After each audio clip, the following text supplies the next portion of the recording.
This week's Parsha is Parsha Bo, which is the 15th Parsha in the Torah and the third Parsha or Torah portion in the book of Shemot. And this week's Parsha, kind of like last week's Parsha, is filled with many different events that are significant that take place in this week's Parsha.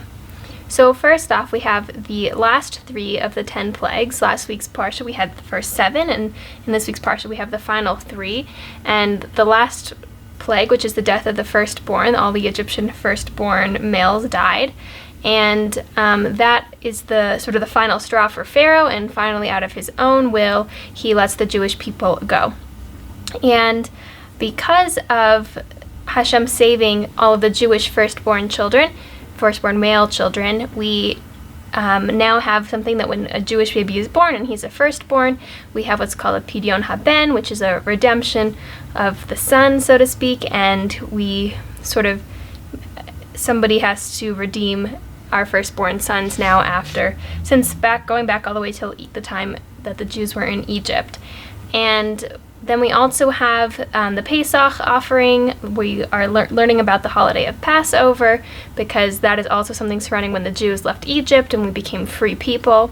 And what I want to focus on is also really interesting that happens in this week's Parsha, which is that the Jewish people received their first commandment from God. And there are so many important central things in Judaism that it's kind of hard to imagine what would be the very first thing that God would give us. And what the very first commandment God gives the Jewish people is Rosh Chodesh, or a new month, which is, so each month, just like in the sort of Gregorian calendar, there is a new month. And the same thing in the Hebrew calendar, we have all of these new months throughout the year. So what's so significant about a new month?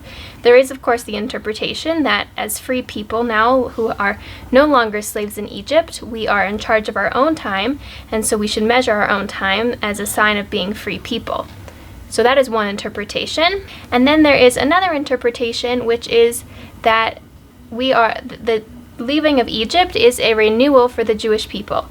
That because we were slaves in Egypt, and this is sort of a new opportunity and a new beginning that comes each month with a new month. So when you think about it, they say that there are sort of 50 levels of immorality, and that the Jewish people, when they were in Egypt, were at level 49. So they were very immoral and involved. I mean, if you could imagine, they were with the Egyptians, who were not moral people during this time, and obviously that had an influence on them as well. So they were very spiritually low. And yet, sort of the commentators, when they do the math and they figure it out, only 7 weeks from the time that we sort of get this commandment and we leave Egypt, we receive the Torah from God. And that's an amazing thing, that we were able to elevate ourselves so much to be worthy of receiving this big gift from God.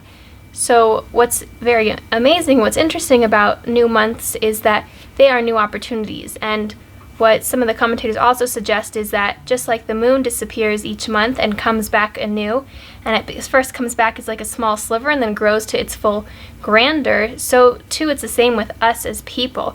We are able to sort of be diminished completely, start from scratch, and slowly grow our way up until this fullness, until this greatness. And each month, we just started a new year, and people are so excited about resolutions and they're going to start something new. And then it sort of dies out throughout the year. But what's nice about months is that every single month is a new opportunity for renewal and for growth. And so if we could take that away from Rosh Chodesh, if we could, every time it's Rosh Chodesh, every time it's a new month, if we could think of, this is a new beginning, and God can take us from our lowest of lows and help bring us to our highest of highs this month, it's a lot easier to digest than, this is a whole year, and if I didn't make it, to the 3rd month of this year, then the rest of the year just goes to waste. But each month, it's a much shorter period of time, something much more digestible, and it gives us the opportunity to start fresh. So I hope each one of us can use Rosh Chodesh as this opportunity to start new beginnings, and I hope you all have a wonderful Shabbat and a great week ahead.